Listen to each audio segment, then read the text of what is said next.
What's this?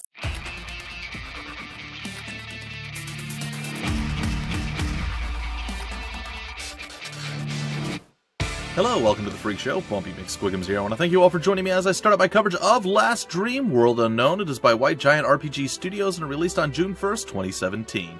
Unfortunately, I was on vacation when the game did release and I was unable to do the recording, but I'm back today. It's my first day back where I'm able to do some recording. Actually, it's the first day back, period, because I came in at around 2 a.m. today. Fun times. Anyway, it's my first day back and I wanted to hop in and play this. I would normally push it till Thursday because that's where Throwback Thursdays is, and this is definitely an old school feely game, which is exactly the kind of game that I play in that. I play either games that are from times past, old school games, or games that feel like they're old school games. This is inspired by some of my favorites like Lufia and the Final Fantasy games, so it's going to be a blast. I'm going to have a lot of fun with this. Hopefully you guys enjoy it as well. Now the reason I'm doing it today as opposed to tomorrow is because hopefully by the time this video posts, you'll have about 18 hours left to go ahead and grab the game for 40% off, or the original game in this series, Last Dream, for 50% off. There's a bundle. I don't know if the bundle is better than getting them individually or not. Unfortunately, Steam doesn't tell me that because I actually own both. Now, I've not played either one of these yet, and I had Last Dream for a while. It's just, you know, I don't have the time to really play a lot of stuff that I don't cover, so now I'm going to probably look into covering that as well. Anyway, guys, this is going to be a little bit of a rambly, long intro. I apologize for that. Just bear with me. There's a lot to be said about this game before we even hop in and get started. So, all the stuff that I've said, there's also 2 competitions going right now, and it runs through to August 31st. I don't know if it's already over, like if people have already achieved this or what the case is, but there's a speed run to the Tree of Life, and you guys can go to the Steam store page. And on the Steam store page, there's the 2 competitions that you can read more about, all the details and everything else. I advise you to go do that because I'm not going to read through all the details. Just letting you guys know, you can win some money, I believe, through the Tree of Life speedrun, and the other one is getting 100% achievements. And the first person to do that, I think, wins $100 or something along those lines. Again, I don't know. The competitions might have already been finished by somebody, but go check it out. It's still cool to see developers doing things like that. That's really awesome. So yeah, there's a whole bunch more I could say, guys. I'm gonna stop myself right here. We're gonna hop in and play, but I'm gonna let the game run the opening sequence, and then we're gonna hop in and play. So I'll be right back. 4 warriors find themselves on a world unknown.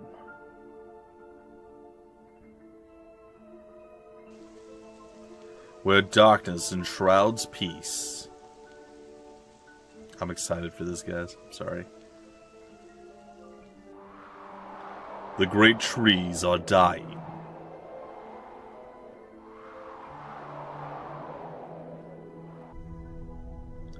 Pestilence is spreading.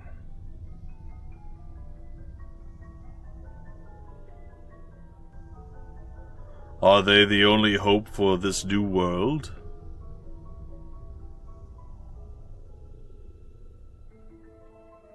And will they ever make their way home?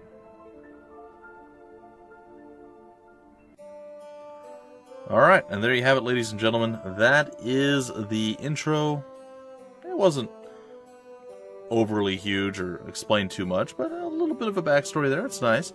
Anyway, we're going to hop in. We're going to start playing right now, guys and gals. So, let's begin. I have no idea what I'm doing. I'm sure I'm going to make a fool of myself, but I'm going to have fun making a fool of myself, and you guys get to come along for the ride. Be wary of spoilers. Alright, folks, sorry about that. I turned down some of the volumes and such again. I'm hoping that it's okay, but we'll see how it plays out. Anyway, character selection. Select your party of 4 heroes. Use the arrow keys to select your party. Press action to choose a hero. Okay, so let's choose. Alright, so we have a knight, a monk, a thief, a hunter, a gray mage, a white mage, a black mage, an engineer, and then back to the knight. So let's see specifically what they're all going to be here. Alright, the knight is a stalwart defender with wholesome constitution, and he's a ruthless swordmaster. Cool. Oh, we can rename them and stuff. Oh, there's different costumes too. Oh, cool. Oh, I like that. That's awesome. Alright. The knight is a physical damage dealer and absorber with high attack and defense. His natural stats are enhanced by his ability to wear heavy armor and to use shields. The knight's core attributes are HP, attack, defense, and I'm guessing magic defense. Build-dependent attributes are MP, PRE, I'm not sure what that is, perception maybe, accuracy, and crit. Interesting. Lesser used are intelligence and agility. A knight should attack from the front row so that he can take damage that would kill weaker classes such as mages. For weapons, the knight can use swords, axes, spears, and daggers. Because of his tremendous physical assets, the knight lacks any special abilities such as the hunter's ability to tame giant moas or the engineer's ability to tunnel. That's cool. Alright, let's see what the monk has to offer here. Stoic Hermit, Aum. Minimalist, Devout, Aum. Meditator, Aum. I don't know what AUM is, but it's fine. The monk is a master of bare-fisted fighting. He has a natural resistance to status effects and does not use most weapons or armor, making him a very inexpensive fighter. The monk's core attributes are HP, attack, defense, magic defense, and accuracy. Build-dependent attributes are both, I guess, perception and crit, and the lesser are MP, int, or agility. Int being intelligence, I'm assuming. His special skill, Fists of Fury, allows him to attack an enemy multiple times. Another special skill, Aligning Chakras, makes him completely immune to status effects. Cool. He generally only has moderate defense, although he can be built to have a very high maximum HP. So a different type of tank. Okay, that's interesting. I don't hate it. Thief. The thief is the key to a strong economy. His true strengths lie in his ability to steal from enemies and pick locks in town without arousing the suspicion of the city guards. Oh, and we should read the top thing there. Agile pickpocket. Sneaking through town, pilfering, no treasure is safe. The thief's core attributes are HP, MP, attack, defense, magic defense, perception, and agility. Accuracy and crit are build dependent, and intelligence is the only one he doesn't really care for. The thief can equip heavier armor, allowing his defense to be higher than the engineer or the mages. He can equip swords, spears, whips, and daggers. He is also one of the few characters capable of wielding a shield. His late-game physical defense is second only to that of the knight and the gray mage. The thief's base parameters, that's interesting that the thief would be super defensive. I don't hate it.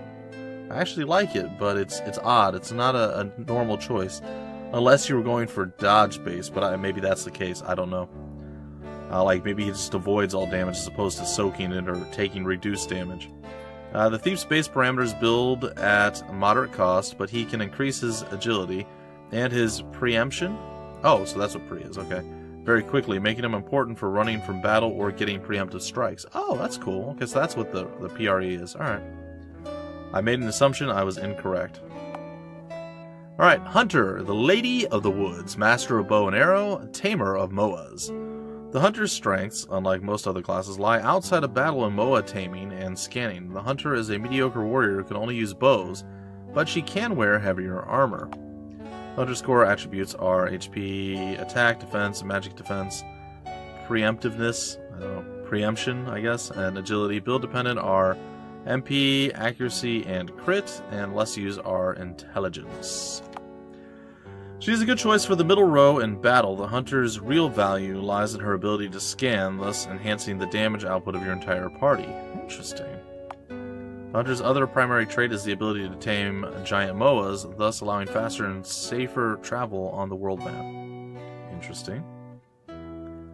Okay, we have a Grey Mage, equally adept with blades or fiery magic, so basically like an arcane warrior, or there's another one, it's like a sword mage or something. I can't remember the other one. There's this other thing that maybe it's just a battle mage, something along those lines. Anyway, equally adept with blades or fiery magic, solo tour de force.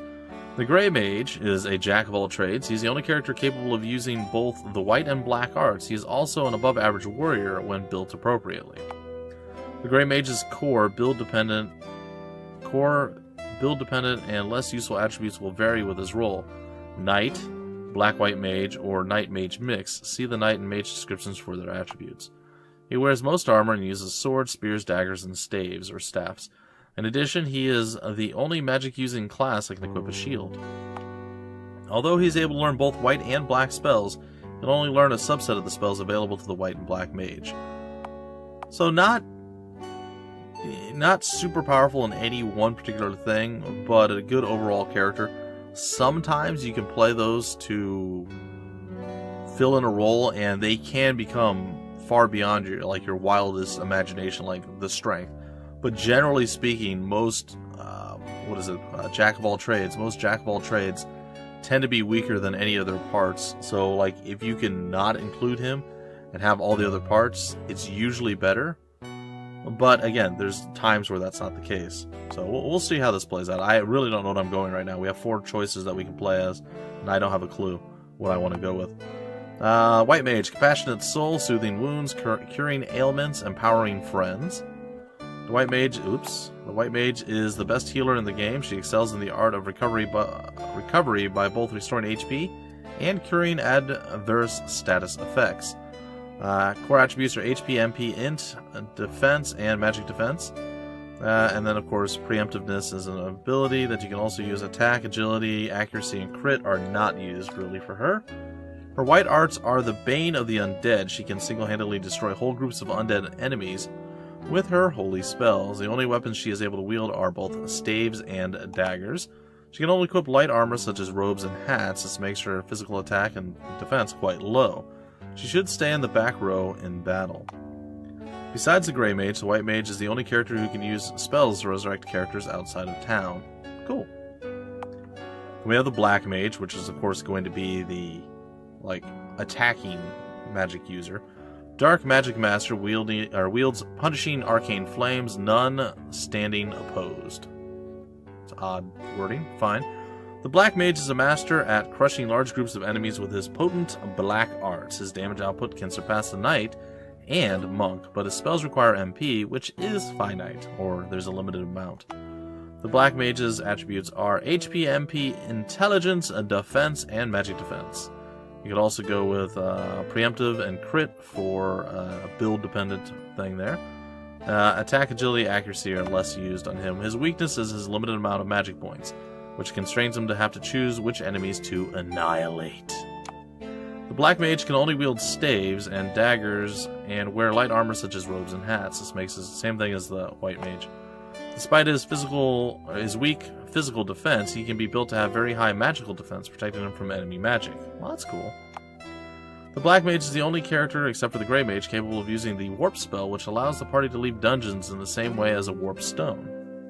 Quite a cool little thing. And then the Engineer, and then we're back to the Knight. I told you guys this is going to take a bit to get going, so I like to be thorough when I do things, so my apologies if this is driving anyone insane. But I still have to choose my party after this, but it'll be okay. Clever Tinkerer and Master of Chemistry, bombs, and more bombs. The Engineer is a utility character with a variety of unique abilities that make him quite useful. The Engineer has the ability to tunnel to increase the effectiveness of items and bombs and to increase the experience gained during battle. Sounds pretty legit.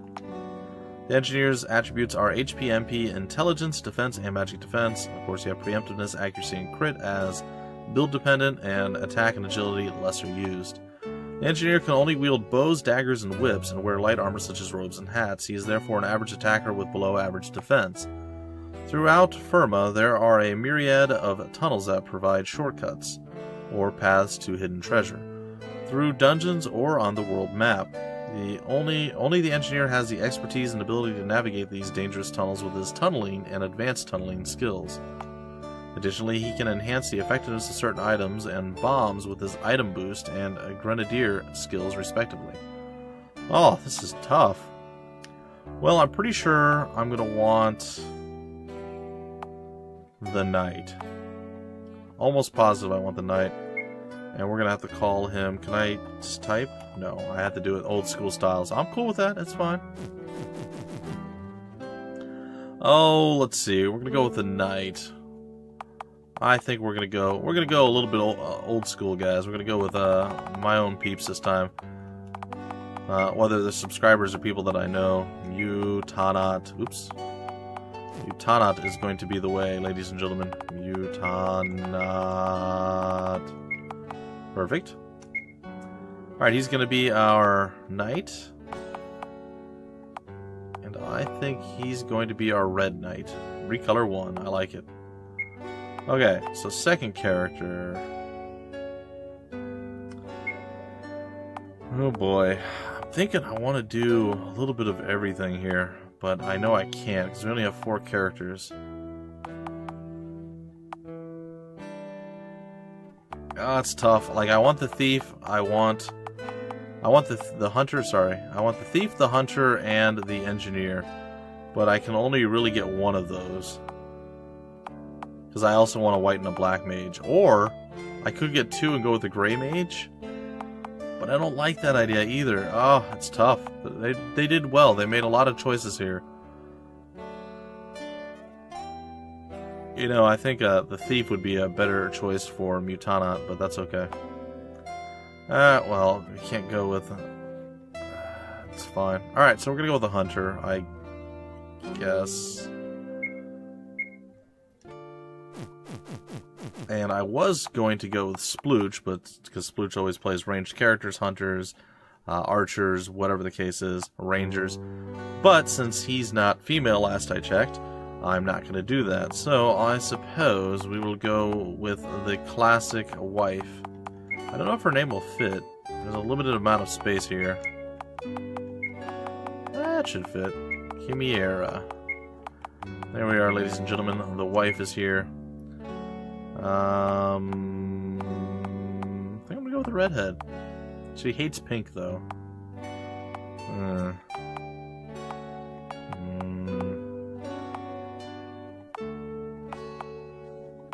Nah, you know, we'll go with that. That's fine. Alright, what do we got now? We need a white mage. It's a she again, right? She, yes. She excels. Alright. So we're gonna go with a white mage. White mage. I love it. I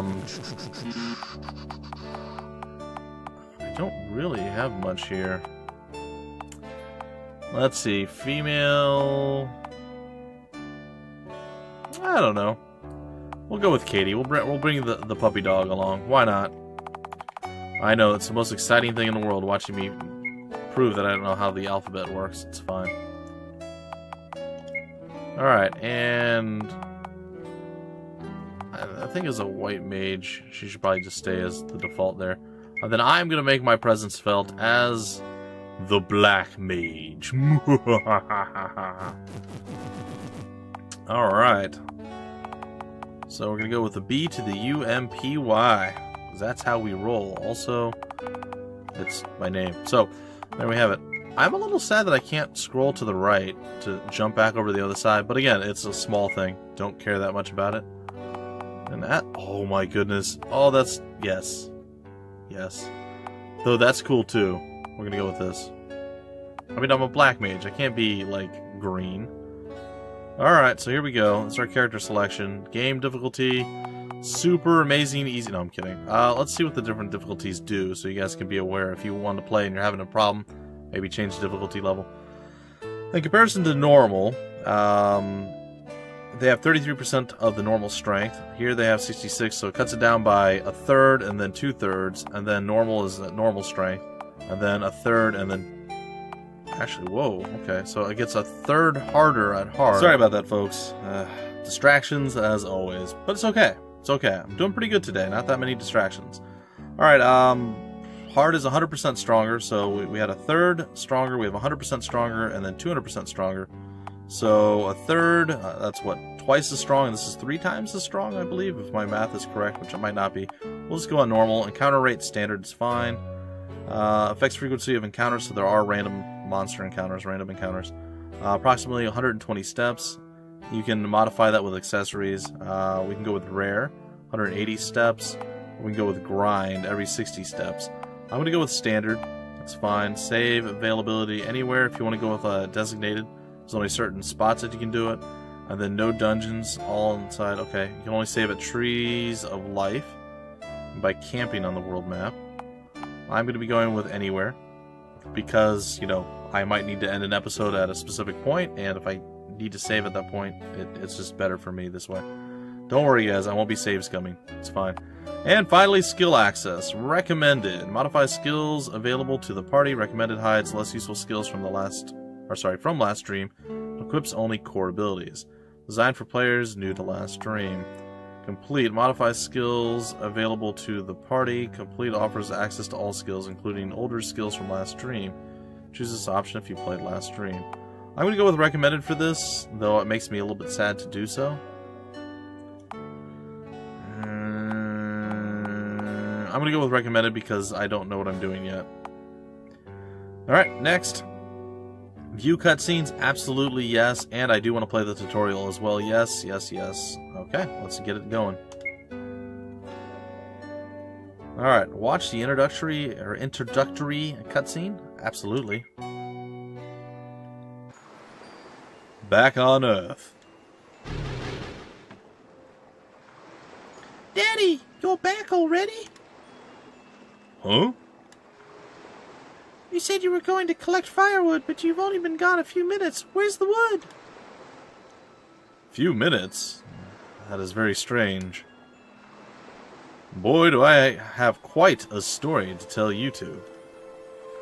But before the story, come, give me a hug. I'm assuming that this is after the first game went down, so this is a character from the first game, so on and so forth. I will be playing the first game, guys and gals. I apologize for not having prior knowledge to what's going on. I kind of hate jumping into something that I don't know too much about yet, but we'll see. We'll see if we can work it out.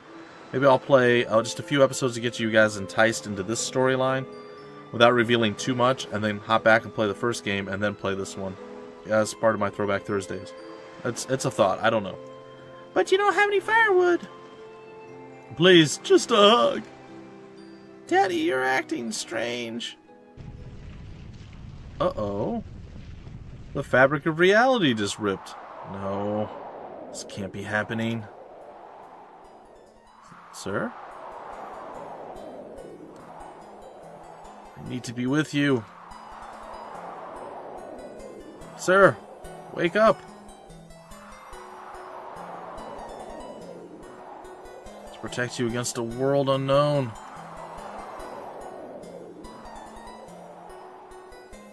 Sir, please, wake up! You can make the jump, dude. You can do it, I believe. Until I do, you will never be safe. Sir, it's alright. You're safe. And so, Mutanat's journey continues. Gabriel has finally perished, yet the mysterious portal led Mutanat not back to Earth, but to a world unknown. More strangely, Mutanat's companions, Chimera, Katie, and Bumpy, have been seized from their homeworld of Terra, and arrived together with Mutanat. Their destinies are now inextricably linked. What will they discover on this new world? What force brought them here? Only courage may tell. You will now play through a short tutorial. I will... Ooh! Oh, okay. Oh, thank you for not only relying or even having it active. The, Sorry, guys, I'm going to play around with the buttons here. Okay, so that's the walk button. That's normally on run. Nice. Oh. Not a lot of games. A couple of games that I've played, they have the analog stick available. I'm using a PS3 controller that's acting like an Xbox controller. But a lot of games like this have the analog stick working, but they only have the 4 degrees of movement. So, you know, up, down, left, right. And with the analog stick, you're trying to do like diagonals, and it gets weird. So you're like walking, and then you guys like do. Oh, let me just turn this way for no reason whatsoever. So I kind of hates it. Anyway, let's continue on. Josh, game mechanics expert. Welcome to Firma. In this area, you will learn all about the settings menu. You can leave this tutorial at any time by standing on the black hexagram to the south. If you need to save your game, you can use the hexagram to the north.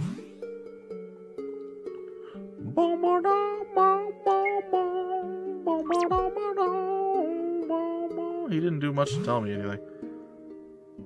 Okay, well that wasn't super useful, friend. Oh, there's more people here. Hello! Welcome to Firma! I can teach you about changing the music volume. Nope. Welcome, I can teach you... Yeah, no. Okay, this isn't much of a tutorial so far. About the in-game controls. Not really. Auto option menu. Let's see what that one is. I might not know that one. In the auto dash fast forward section, dash and fast forward options can be toggled to require the button to be held or to automatically be on at all times. Dash allows your character to move much faster in towns and dungeons. Fast forward speeds up all aspects of the game, including battles. Okay. Furthermore, you can also change the fast forward speed between fast, which is 2x, and very fast, which is 3x. I'm not sure. Let's go take a look, guys and gals. This is all some interesting stuff. Very fast. I don't have automatic fast forward going. I don't know what automatic fast forward is going to be either. But it doesn't look like we're able to... Oh, it's select. That is a terrible button combination. It's fine. Okay. Welcome to Firma. I can teach you about changing the window. Alright, so basically this one's not super useful. However, we'll go to the next area. Maybe we'll learn some stuff here that we need to know. In this area, you learn about the main menu. You can leave the tutorial. Yeah. I don't think I really need to know about the main menu. The camp submenu? Okay, maybe I do. Maybe I'm wrong. In the camp submenu, you can recover your party and save your progress anywhere on the world map. To use the camp option, you must have at least one sleeping bag, tent, or cottage. Sleeping bags and tents only restore HP, with tents restoring a bit more than sleeping bags. You will need a cottage to restore MP. Cool. Or terrible, depending on how you look at it. Cottages come in 3 sizes, small, medium, and large. The larger the cottage, the more HP and MP that will be recovered. Camp will not work in dungeons or in towns. You must be on the world map to use the camp option. Cool. Next. Save. No, I don't think I need that one. Maps, sure. In the Maps submenu, you can view the world map. There are 4 levels of zoom that can be toggled via the first option from the list. These zoom levels range from highly zoomed in to nearly the entire world map. Cool. Additionally, as locations are visited, they will be added to the world map. Currently, only Rockwood has been visited. By switching to manual mode, you can manually scroll across the map to view all areas of the world map. Oh, that's good to know. The tutorial submenu? No. Party submenu? Sure. In the party submenu, you can reorder how your party appears in both the main menu and in battle. Cool. The order in which characters appear has no effect on their performance in battle, e.g. no effect on targeting, probability, evasion, or damage. The party submenu is primarily for convenience. If you prefer to have your mages behind physical classes, but you didn't choose them in the correct order on the character selection screen, you can change it. Cool. I would tell you about the settings submenu if you haven't already learned about it. Instead, please accept this gift for your future journey. Oh, sweet. 1,000 monies. What? Would you like to learn about game options? No. Would you like to learn about the rows menu? That I do want to know about. Oh, sweet. Okay, in the rows submenu, you can change the row in which each character sits during battle. There are 3 rows, front, middle, and back. Characters in the front row will be the most likely to be hit, whereas those in the back will be the least likely to be hit. Characters in the middle row will have a moderate chance to be hit. The row affects both physical and magical attacks and skills. The row changes a character's parameter called odds, which can be viewed from the skill submenu. That's weird. The odds for characters will be 86 in the front row, 50 in the middle row, and 14 in the back. To find the probability that a particular character will be targeted in battle, divide that character's odds by the sum of the entire party's odds. Oh my gosh.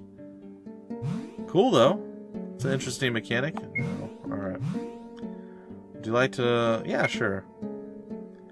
The achievements submenu, you can view additional challenges that add to the replay value of the game. Achievements will range from tasks such as acquiring 100% of the treasures in a particular dungeon to defeating an optional boss and everything in between.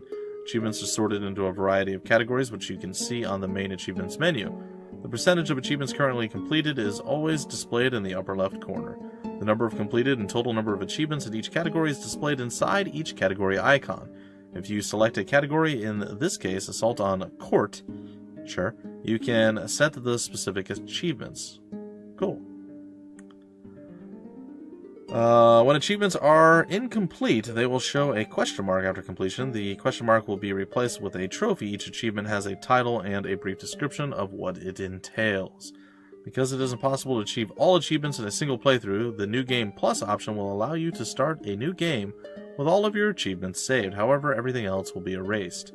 If you succeed in completing all achievements, something not even all of the developers of Last Dream have accomplished, Your name will be emblazoned on whitegiantrpg.com. Also, you might win $100. Please submit your save file with 100% achievements to info@whitegiantrpg.com. Would you like to know about that? Sure. In the collection submenu, you can view the number of treasures you've collected, the number of pieces of equipment you've synthesized, and the locations you visited, and a variety of other things. This is the treasure section of the collection submenu. Here you can view the total numbers of treasures scattered across each continent, as well as how many you have collected. Sorry guys, sometimes I have to slow myself down. I get a little bit too quick. But to me, it sounds a bit fast. So, that whole thing. Additional information can be gained by choosing one of the continents or island groups. For example, if we chose Orphos, you will see the following screen. The continent of Orphos, locations you have not yet visited are listed as five question marks. If you select a particular location, you can see all of the items that you have gathered in that location. The treasure submenu can be very helpful in acquiring 100% of the treasures scattered around Firma. This is the synthesis section of the collections submenu. Here you can see the number of recipes you've collected as well as the number of pieces of equipment that you've synthesized. You can gain specific information on each equipment level by selecting a particular synthesis tier. Man, there's a lot to know. Here you can see whether you've collected an individual recipe and check whether you've synthesized that piece of equipment. This is the puzzle section of the collections submenu. Here you can see whether or not you have completed each puzzle. Puzzle locations are hidden until a puzzle at that location is completed. Cool and weird. This is the shovel section of the collections submenu. Here you can see which shovel buried treasures you've acquired. The buried treasures start at number 10 to keep the numbering unique from Last Dream 1. This is the radar section of the collections submenu. Here you can see which radar buried treasures you've acquired. This is the excavation section. So you can see there's a lot of stuff to do in this game, guys and gals. If you were ever curious if this was going to be a quick and easy one and done thing, nope, you're going to be here a while, especially if you're a completionist. So just something to think about. A game that you can replay a few times to get all 100% is never necessarily a bad thing. This is the excavation section of the collection submenu. Here you can see whether or not you have opened each chamber. Excavated chamber locations are hidden until a chamber at that location has been opened. And maybe finally, this is the location section of the collections submenu. The main screen of the section shows the number of locations visited as well as a total on each continent and set of islands. If you select a particular continent, Ugbar for example, then you can see all the individual locations, which ones you have visited. Cool. Location names are hidden until the location has been visited. Well, there's a little bit more to do here, guys and gals, but it looks like we're running out of time rapidly. And in fact, I kind of want to kill it right here and just continue on tomorrow. But I think I'll try to get through the tutorial before I quit. So this might be a little bit of a longer episode 1. And what I'll probably do is I'll play maybe a couple more episodes tomorrow. And maybe the next week of this, and then I'm going to go back to Last Dream and maybe play through that one first, and then come back to this later down the road. That way, you'll have some spoilers already, but it won't be too bad. So there'll be some spoilers, but it won't be like the end of the world, like chaos has ensued and I've ruined the first game for anyone. So you'll basically see what we already saw, and hopefully a little bit more that doesn't reveal too much about the storyline in the past. We'll see, though. We'll see. The bestiary submenu. I'll say the bestiary submenu. That's not a word. Bestiary. Alright. In the bestiary submenu, you can view all the monsters that you have met in battle. On the right side, the number of monsters discovered, encountered, defeated, escaped from is listed. In addition, any monsters that have been met will have their names shown in the left column. Currently, the bottom two names are 5 question marks because those monsters have not yet been met in battle. Only parties that include a hunter can take full advantage of the bestiary. The hunter's scan skill allows all of the enemy's parameters to be viewed. Without the hunter's scan skill, only the name of encountered enemies will be shown in the bestiary. The enemy parameters will remain unknown. Cool. You can also switch between the different enemy categories. Previously, only monsters were shown. There are 5 other categories: city guards, targets, mid-bosses, bosses, and super bosses! If you chose bosses, or choose bosses, Then you can see the list of all bosses in the game. Any boss that you have fought will be revealed in the left list, or the list to the left.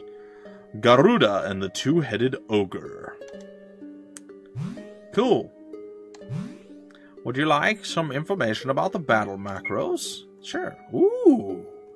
In the battle macros submenu, you can set a package of in-battle commands for each character in your party. Macros are purely a matter of saving time and convenience. Yes. For example, if you find yourself often using the regular attack for each character in your party, it makes sense to create a macro where it does it. Hitting one button as opposed to 4, right? Makes sense. To set a macro, press the buttons, change character selected, and once character selected, select the macro number you want to set, 1 through 5. Once you've chosen, you choose from attack, skill, item, guard, and none. For example, here, number 1 macro has been set with the knight using rush attack or rush assault, the hunter using sleeping darts, the thief using slash and grab, and the engineer using the ICBM. If a party member doesn't have enough MP or is unable to use a skill due to silence, they will default to a normal attack. That's cool. I like that a lot. That's actually amazing that a developer thought to do that. Would you like information about the level up system? Sure. Or submenu. In the level up submenu, you can customize your character's growth. When a character accumulates enough experience to gain a level, they will gain a certain amount of AP, which I'm assuming are like attribute points. The number of AP points gained for the first level up differs depending on the difficulty of a new game and increases by a few percentage for each level up throughout the game. For very easy, easy, and normal, the number of AP for the first level up is 120 AP. For hard, very hard, and legendary, 126, 148, and 180. The AP points can be spent at any time outside of battle to increase the character's parameters. The total number of AP, as well as those to the left, left to be spent, are shown in the upper right-hand corner. Wow, that's a lot. Okay. There are 10 character parameters: HP, MP, attack, defense, int, magic defense, accuracy, crit, agility, and preemptiveness. HP or hit points controls how much damage a character can take from an enemy before they're incapacitated. Yeah. Mana, we know what mana is. Attack controls the amount of damage a player will do when using their regular attack or certain physical skills. Defense basically reduces damage done from physical attacks or skills. Intelligence controls the damage of black arts or the HP recovery of healing spells, so the potency of your damage magic or healing magic. Magic defense controls the damage taken from the black arts, makes sense.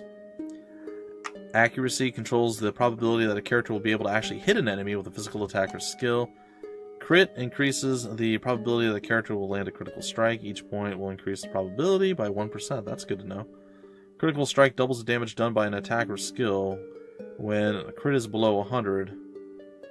Okay, for crit between 100 and 200, the multiplier increases to 2.5 and is called a super critical. That's good to know. For increasing intervals of 100 points of crit, there are higher levels of critical strikes that can be achieved. For 200 to 300, turbo critical strikes give a 2.75 multiplier. For crits between 3 and 400, extreme, 3. Between 4 and 500, hypercritical gives 3.25, and finally 500 or greater ultra critical strikes, 3.5. Agility controls the probability the character will dodge a physical attack or skill. Agility also controls the likelihood that your party will be able to flee from battle. Good to know. In addition, agility is especially important for the thief as it modifies his ability to steal items from enemies. Preemption controls the likelihood that your party will be surprised by or get a preemptive strike on an enemy party. In addition, preemptive controls the order in which characters act in battle. Okay. Pre is sorted from highest to lowest, and the characters and enemies act in that order. These 10 parameters have different AP costs depending on the particular class's strengths or weaknesses. For example, the knight is a physical juggernaut who excels in physical attack and defense. Therefore, the AP cost for his attack and defense will be lower than that for a white or black mage. In contrast, the mages excel in the white and black arts, and of course would be a lot better for them than any of the other classes. Makes sense. Okay. Skills? Sure. I'm sorry, guys. I know this is dragging out a bit. But, like I said, I want to get it all done and ready. And again, if you guys like this type of game, you're going to want to know all the stuff. And you could possibly just skip the tutorial altogether because we've already covered it all. You guys just hop in and play the game and enjoy yourselves. That's why I always do the tutorial sections of games, by the way, folks. I mention this almost every time, but this is the reason that I do it. So, a lot of people hate it. Some people like it. It's just a thing that I do. So, hopefully that's okay with all of you. In the Skills submenu, you can view and learn the skills that are so important to how your characters function in battle. In addition to all the information we'll need regarding skills, the Skills submenu also doubles as a status menu. You can see the level experience required to gain your next level up, total experience, HP, hit points, mana points, etc. Alright? The other parameters will be explained in great detail in the Level Up sub-menu tutorial. Cool! Regarding skills, you can see 3 skill options on the left side of the screen. Skills, slots, and learn skills. Skill allows you to view and use the skills that you have already learned. Much like the item submenu, skills are categorized into several skills: healing, magical, physical, assist, and passive, and of course all skills. Skills that recover HP and MP, as well as those that cure status effects, are categorized under the healing type. Magical categorize many of the black arts used to damage enemies that are used by the black and gray mage. Physical skills categorize those used by physical classes such as the knight, monk, hunter, thief, and engineer. Physical skills are not silenceable. Assist skills are those that do not directly damage or heal characters. For example, an assist skill may boost a character's attack power or decrease an enemy's agility. Passive skills contain all the passive skills that do not need to be equipped and give the character an automatic bonus. Okay. Next, the slots option allows you to equip skills to be used in battle. Any skills learned via the learned skills option must be equipped before they can be used in battle. Non-passive skills will be automatically equipped if an empty slot exists. Okay. If continuing from a completed Last Dream 1 save file, characters will start with the same number of skill slots that they had when finishing Last Dream 1. If starting a new game, then mages will always start with 20 skill slots, while the number of skill slots for physical classes will depend on the difficulty. On very easy, and normal, physical will begin with 13. On hard, very hard, and legendary, 14, 17, and 20. As a character gains levels, their number of skill slots increase so that they can use a wider variety of skills in battle. Note that passive skills do not need to be equipped. Their passive effect on your character will automatically take effect once they have been learned. That's good to know. Lastly, the Learn Skills option allows characters to learn a variety of skills. Characters require skill points, or SP, to learn skills, and these can be earned through battle or by using SP orbs that can be bought. Cool. Under the character class, a Beastmaster in this case, you can see the total amount of SP that the character has amassed. Okay. Wow, that's a lot. After selecting the Learn Skills option, the list of skills that are available for that class will be listed. The number of SP required to learn the skill is listed. For example, Vigilance requires 65,000 SP to learn. If your character has not yet reached a high enough level to learn a particular skill, then it will instead state the required level.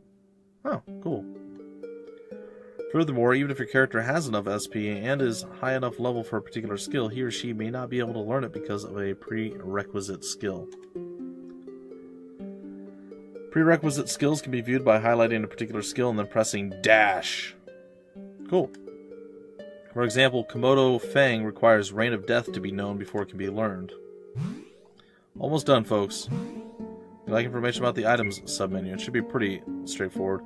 You view all the items that you've obtained. In this example, goods category is stocked with a variety of potions, elixirs, and other consumable items. Since there's a myriad of items available, they are separated into several categories.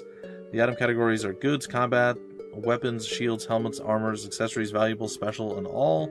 Recovery items are sorted under goods, HP and MP, and status effects. Other goods include SP, orbs, and tonics. Combat items primarily concern elemental bombs that can be used. Weapons is self-explanatory. Helmet, armor, and shields are all self-explanatory as well. Remains contains all of the monster remains that you gain from defeating enemies. You rarely gain gold directly from defeating enemies in battle, so I guess we have to sell that. Instead, you scavenge the trophies and sell them. Okay, special contains all the key items you will receive throughout the game, as well as synthesis recipes. Okay, select all to see everything that you possess. You can find more information on any item by selecting the item category and then pressing the dash while highlighting that item. Here you can see the additional information available for a resurrection elixir. And finally, would you like to know about the equipment submenu? I'm sure it's going to be pretty self-explanatory too, but we'll just go through it quickly. Submenu, you can view weapons, armors, switch between characters with a bumper buttons, I believe it is. 3 options in the equipment submenu are change, optimize, and remove all. Change allows you to pick and choose. Optimize allows it to get the best for that character. So you could optimize, but you could optimize a character that you don't necessarily want to have those items on. So say you have your knight and you want him to have the heaviest armor, but you also have a thief that can wear heavy armor. And you decide, for whatever reason, you decided to optimize your thief first, and he picked all the heavy armor up. You'd be like, oh, darn it, no. So you make sure you do it in the right order. Or vice versa, say you want your thief to have a better weapon, like a sword, for instance, than your knight because your thief does more damage. Optimize can get yourself into a little bit of trouble, but usually it's going to be okay. It's usually a good thing to do. But the mage class is optimized for int rather than attack. Yeah, that makes sense. Remove does exactly what it does. It's supposed to remove everything. If you select change, then you can select any equipment slot. In this example, the weapon slot was chosen, and the differences in the character's parameters between the new and old can be viewed. So you can also choose a specific item this way by doing it manual styles, and you can actually see the exact difference. Like, putting on this weapon gives me 10 more attack, or using this piece of armor gives me 100 more defense. Stuff like that. So I always like that. It's good to see that they have that. Character equipped with an emerald sword wants to go to the ruby sword. Beneficial parameters change. It's highlighted in green when it's good and red when it's bad. Ruby sword increases attack and weight. I don't see the weight anywhere, but that's fine. The increase in attack is beneficial, while the weight is actually detrimental. Oh, I see weight. It's right near the middle. Weight represents the weapon weight. Higher weapon weights result in a lower chance to hit as they are more difficult to swing. High accuracy will counteract a high weapon weight. Good to know. In general, axes have the highest attack and weight, swords have moderate attack and weight, and spears have the lowest attack and weight. Therefore, axes will do the most damage, but will often miss unless your character has high accuracy. Good to know. Swords will do moderate damage, but hit more often than axes. Spears will do the least damage, but almost never miss. Well, that's all very good stuff to know. Alright, we're going to go to this final area, and it does look like the tutorial's got just a bit more. And then we're done. So this might be like an hour-long episode, guys. I don't know. I don't care. I'm sure you don't either. You're just enjoying hanging out with me and checking out this cool new game. So, thanks. Thanks for stopping by and hanging out with me here, guys. Alright. New skill cooldowns and warm-up mechanics. Sure, I don't know what that is at all. Many skills now have warm-ups and cooldowns to increase the strategy of battle. Skill warm-up is the number of turns before the skill can be used. Makes sense. Resets with each battle. Yeah, I got it. The skill cooldown is the number of turns that must elapse. Okay, so that's actually very simple. So essentially, some skills you might not be able to use until turn 3, and then once you use it, it's got a 1-turn cooldown. So you are maybe a 2-turn cooldown, whatever. So you have to wait 1 turn or 2 turns before you can use it again. So it's it's pretty simple. I just didn't know what warm-up was, but now I do. It's good. It's good. Would you like information about the new class-specific quest? Yes, I would. To add replayability, each class now has 3 class-specific quests that are only available to your party if you have that class in your party. These special quests are the only way to unlock new unique skills and equipment for each character class. Treasures gathered in these special quests have different colors to distinguish them from normal treasures, and they are not counted in the primary treasure achievements. Nice. And finally, you have reached the end of the tutorial. Are you ready to leave and begin the game? I am not, but we will do that in the very next episode. So look for more coverage tomorrow, guys and gals. Again, this is called Last Dream World Unknown. I apologize for a little bit of the late coverage, but again, I was on vacation, had no way of doing recording. But I'm glad it's in my hands. I will do another episode or 2 tomorrow, and I will upload those, and then I'm going to actually also start playing Last Dream, the first game, and play through that probably before I continue this. So if you guys are super eager and you've already played Last Dream, and you want to see more from me, you're going to have to wait a bit. But if you haven't seen this series at all, maybe still pick it up on sale. If you get it in the next 18 hours, hopefully I can get this uploaded by then. In the next 18 hours, you can get it for 50% off the first game, Last Dream, and 40% off Last Dream World Unknown, which is this game. And hopefully going 1 or 2 more episodes in won't give too many spoilers away, and you guys can actually still enjoy both games as I play through it. Anyway, shout out to White Giant RPG Studios for getting this into my hands, and I am looking forward to doing this coverage. It's great, it's wonderful, it's sweet, sweet nice. And it's definitely up my alley, and it fits the Throwback Thursday show idea concept to a T. Anyway, folks, if you want more information about this game, where to get this game, information on the developer, or any of the other stuff that I mentioned throughout this long, ridiculous video, I still had fun doing it. It'll all be down below in the description of the video with hopefully all the various links that you guys need to know to do stuff and things and junk and whatnot. Anyway, folks, until the very next episode, which will be tomorrow, my name is Bumpy McSquigums. Thank you for stopping by the Freak Show, and I will see you later.